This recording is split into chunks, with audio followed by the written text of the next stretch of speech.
খাজা মঈনুদ্দিন চিশতি আজমিরি রহমাতুল্লাহ আলাইহি মদিনাতুল মুনাওয়ারা থেকে ভারতে আসছেন, কালেমার দাওয়াত দিলেন, লক্ষ লক্ষ বিধর্মী মুসলমান হলো।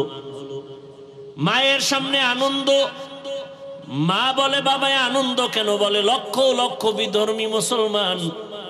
মা বলে মঈনুদ্দিন এটা সব আমার অবদান, তোমার কিছুই না। মা এই কথা বলা মাত্র মঈনুদ্দিন বলে মা, কারণ? মঈনুদ্দিনের মা বলে রে বাবা, আল্লাহর কসম তুই আমার গর্ভে যখন আসছো আমি মা ঘুমাইতাম না, সারা রাত আমার মাওলার কাছে কান্না করে দোয়া করতাম, ও দয়ার মালিক আমার গর্ভের সন্তান তোমার ওলি হিসাবে পাঠাইও। দুনিয়ায় যখন আসছো আমি মা, এই মঈনুদ্দিন তোকে যতদিন দুগ্ধ পান করিয়েছি আল্লাহর কসম এক ফোঁটা দুধও আমি মা তোর মুখে বিনা অজুতে দিতাম না। যেই মা সন্তানকে বিনা অজুতে দুধ দেয় না, এই সন্তান জগৎ বিখ্যাত হবে না তো কে হবে? ও যুবক, এখনো সময় আছে, তওবার দরজা খোলা। মনে মনে আল্লাহকে বলো, হে মালিক জীবনে তো মনের ঝাল মিটাইয়া কম দাড়ি কাটি নাই, কম নামাজ সারি নাই, মনে চাইছে পার্কে যাব, গেছি। ও আল্লাহ মনের শখ মিটায় কত গুনাহ করেছি, আজকে থেকে তওবা করতেছি, আর দাড়ি কাটবো না, নামাজ ছাড়বো না, বেপরদায় চলবো না। মা বাবার দোয়া নিয়া, শিক্ষকের দোয়া নিয়া, উলামায়ে কেরামের দোয়া নিয়া নবীর আদর্শ মেনে চলবো। আল্লাহর কাছে মন খুলে তওবা করো। আল্লাহ তওবার দরজা খুলে রাখছেন। ও আল্লাহ, কত বড় বড় বড় বড় নাফরমান গুনাহগারকেও তো তুমি ক্ষমা করেছো। আজ আমি তোমার দরবারের গুনাহগার ক্ষমা চাই। তোমার কলবের ভেতরে অহংকারের ময়লা, তোমার কলবের ভেতরে হিংসার ময়লা, নিজেরে বড় মনে করো, অন্যকে ছোট মনে করো, অন্যের ভালো পছন্দ করো না। নিজের ছেলে লেখাপড়া করে না এ নিয়ে ভাবো না, অন্যের ছেলে পাশ করলো, নাম্বার বেশি পেলো, মাথা গরম। আছে না নাই? কলবের ভেতরে তোমার হিংসার ময়লা, অহংকারের ময়লা, কলবের ভেতরে কিবিরের ময়লা, অহংকার, আমি ভালো, আমার সব ভালো, এই ময়লা সাফ করো। এই ময়লা সাফ করার জন্য হসপিটালে যাও, অপারেশন করো। এই ময়লা সাফ করার হসপিটাল হলো উলামায়ে আহলে হকের মজলিস। قال رسول الله صلى الله عليه وآله وسلم عليك بمجالسة العلماء واسمع كلام الحكماء فإن الله لا يحيي القلب الميت بنور الحكمة كما يحيي الأرض الميتة بوابل المطر।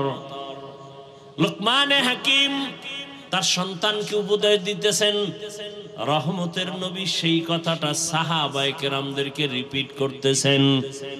নবী বলেন, লুকমান হাকিম তার সন্তানেরে বলে, উলামায়ে কেরামের মজলিসে বসবা, তাদের হিকমতপূর্ণ কথা শুনবা, লাভ হয় মুর্দা দিল জিন্দা হয়ে যাবে, মুর্দা দিল জিন্দা হয়ে যাবে, কলবটা পরিষ্কার হয়ে যাবে। আগুনের কাছে গেলে তোমার শরীরে আগুন না নিলেও গরম ভাব আসবে। আতরের দোকানে দাঁড়াইলে আতর কিনতে পারো, ভালো, পারো নাই ফাও নাও, কয় ভালো, কয় ভাও দেয় না, অন্তত ঘেরান পাইবা। ঠিক নেই? উলামায়ে কেরামের কাছে যাও, আল্লাহকে পাইবা। যদি আল্লাহকে অন্তত নাও পাও, আল্লাহ পাওয়ার ঠিকানাটা জানবা। কি আল্লাহরে কোথায় পাওয়া যায়? আল্লাহ সম্পর্কে একটা তোমার ভেতরে পেরেশানি আসবে, ভাব আসবে, চিন্তা আসবে। উলামায়ে কেরামের মজলিস ছাড়া দিন বুঝার জানার কোনো পথ নাই। অতএব উলামায়ে কেরামের কাছে যাও, তাদের মাধ্যমে কলবকে তুমি জিন্দা বানাও। জমিনে সূর্যের গরম লেগে যেমন পুরাটা ফেটে যায়, হাত চাষাবাদ চলে না, ফসল উৎপাদনের ক্ষমতা হারিয়ে ফেলে, আবার আল্লাহর বৃষ্টি দিয়া মুহূর্তে জমিনটা নরম হয়ে যায়, ফসল উৎপাদনের ক্ষমতা ফিরে পায়। গুনাহ করে যারা কলবটাকে ভেঙে ফেলেছো, উলামায়ে কেরামের কাছে যাও, আল্লাহ রহমতের বৃষ্টি যখন দিবেন, আল্লাহওয়ালাদের নেক নজর যখন পড়বে, কলবটা এই পরিমাণ জিন্দা হবে, এখন তোমার নামাজ পড়তে ভালো লাগে না, তখন নামাজ না পড়লে ভালো লাগবে না। এখন তোমার রোজা রাখতে ভালো লাগে না, তখন তোমার রোজা না রাখলে ভালো লাগবে না। দুনিয়ার পেছনে ঘুরিয়া কি পাইছো? কই নমরুদ কি পাইল, সাদ্দাত কি পাইল, ফেরাউন কি পাইল? ফেরাউনের লাশ তো আজও পড়ে আছে। বর্তমান জমিনের হালাত এতটাই দুর্বল যে কিছু কিছু আল্লাহর বান্দা আমার এই সোনার বাংলায় আছেন, সাহাবায়ে কেরামকে মানবেন তো দূরের কথা, তারা ওপেন বলে, ওমরে ফারুকের নাম ধরে বলে তিনি বেদাতি ভণ্ড। আমি ঢাকাতে বলেছি যে ওমরে ফারুক রাদিয়াল্লাহু তাআলা আনহুকে বেদাতি বা ভণ্ড বলে, ওর 14 পুরুষ সব ভণ্ড, ওর পেছনে নামাজ হবে না। সাহাবায়ে কেরামদের বিরুদ্ধাচরণকারীদের পেছনে নামাজ মাকরুয়ে তাহরিমি হবে, সহিভাবে নামাজ হবে না যারা সাহাবায়ে কেরামের বিরুদ্ধাচরণ করে। কারণ আল্লাহর রসুলের হাদিস, সাহাবায়ে কেরাম আকাশের নক্ষত্র সমতুল্য, সাহাবী কান নুজুম।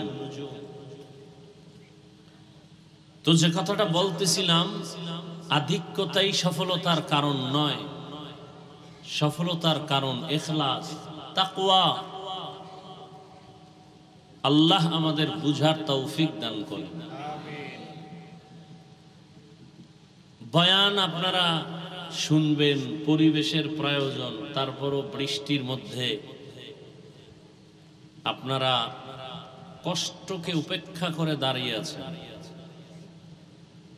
আল্লাহ পাক আপনাদের এই কষ্টকে হেদায়েতের জরিয়া বানায় দিন। সংক্ষিপ্ত 2-4টি কথা বলবো। কোরআনে হাকিমের এক টুকরো আয়াত, রাসূলের একটি হাদিসের অংশ পড়েছে। আল্লাহ বলেন, ইয়া আইয়ুহাল্লাযীনা আমানুত্তাকুল্লাহা ওয়াল তানজুর নাফসুম মা কদ্দামাত লিগাদ। ও মুমিন, কোন বেঈমানকে বলেননি, মুমিনকে বলছেন, তোমরা আমি আল্লাহকে ভয় করো, তাকওয়া অর্জন করো, এবং তোমরা খুব গভীরভাবে খেয়াল করো, নজর দাও তোমার সামনের ভবিষ্যৎ স্থায়ী জীবনের জন্য কি সম্বল সঞ্চয় করেছো। ওয়াত্তাকুল্লাহ। আবার আল্লাহ বলেন, আমাকে ভয় করো। ইন্নাল্লাহা খাবীরুম বিমা তা'মালুন। নিশ্চিত আমি আল্লাহ তোমার সব খবর অগ্রিম জানি। তোমার সব বিষয়ের খবর কে জানেন? আল্লাহ। হাদিস পড়েছি, রাসূল বলেন, মাইয়ুরিদিল্লাহু বিহি খাইরান ইউফাক্কিহু ফিদ্দীন। আল্লাহ যার কল্যাণ চান তাকে আল্লাহ তাফাক্কুহ ফিদ্দীনের মাকাম দান করেন। একটা হলো তাআল্লুম ফিদ্দীন, আর একটা হলো এই ভাই সাউন্ড ডিস্টার্ব হয় কেন? এতক্ষণ তো যেভাবে ছিল ওভাবে থাক। একটা হলো তাফাক্কুহ ফিদ্দীন, আর একটা হলো তাআল্লুম ফিদ্দীন, অর্থাৎ দ্বীন সম্পর্কে জানা, আর একটা হলো দ্বীন বুঝে মানা। তাআল্লুম ফিদ্দীন আম, তাফাক্কুহ ফিদ্দীন খাস। অর্থাৎ দ্বীন সম্পর্কে জ্ঞান অর্জনকারী বিধর্মীদের মধ্যেও আছে না নাই? কিন্তু দ্বীন সম্পর্কে বুঝে মেনে চলা এটা নেই। যেমন হিন্দুরা ইসলাম সম্পর্কে অনেক জানে, কালেমা পড়ছে? পড়ে না। কেন? তাআল্লুম ফিদ্দীন আছে, তাফাক্কুহ ফিদ্দীন নাই। মিথ্যা কথা বলা হারাম, আমরা জানি না? জানার পরও আমরা বলি না? বলি কেন? মিথ্যা বলা যে মহাপাপ, আমার ক্ষতি হবে দুনিয়াতে আখেরাতে, বুঝটা আসে নাই। বুঝ এসে গেলেই বান্দা জীবন যাবে মিথ্যা বলবে না। দাড়ি কাটা গুনাহ না সওয়াব? দাড়ি কাটা ছাটা সব গুনাহ। কেমন গুনাহ? ছোট না বড়? বলেন না কেন? কেমন গুনাহ? 24টা ঘন্টার সেকেন্ডে সেকেন্ডে অল টাইম কবিরা গুনাহ ফেরেশতারা লিখতেই থাকে অনবরত। সে ঘুমায় থাকলেও কবিরা গুনাহ লিখতে থাকে।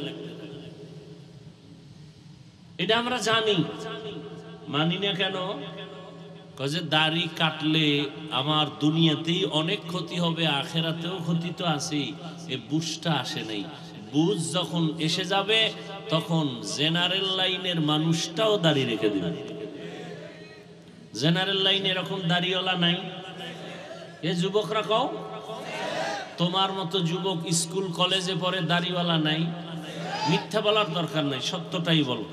তোমার মতো যুবক জীবনে আলিফ বাতা কোথাও পড়ে নাই, মাদ্রাসায় যায় নাই, জেনারেল লাইনে পড়ুয়া, র্যাব, আর্মি, পুলিশ, বিডিআর 5 ওয়াক্ত নামাজ পড়ে দাড়িওয়ালা আসেনি? আছে।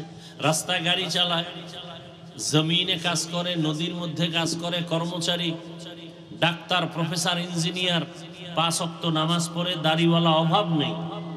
ওসি, ডিসি, এসপি 5 ওয়াক্ত নামাজি অভাব নেই।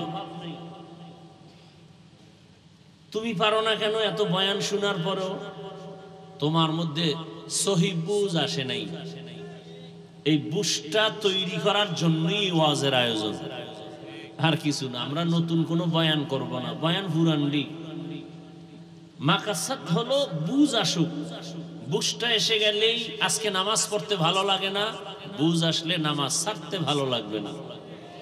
আজকে পর্দা করতে ভালো লাগে না, বুঝ এসে গেলে দিনের সহি বুঝ, তখন পর্দা আর লঙ্ঘন করতে ভালো লাগবে না। আল্লাহ সব ভাইকে সহি বুঝ দান করেন।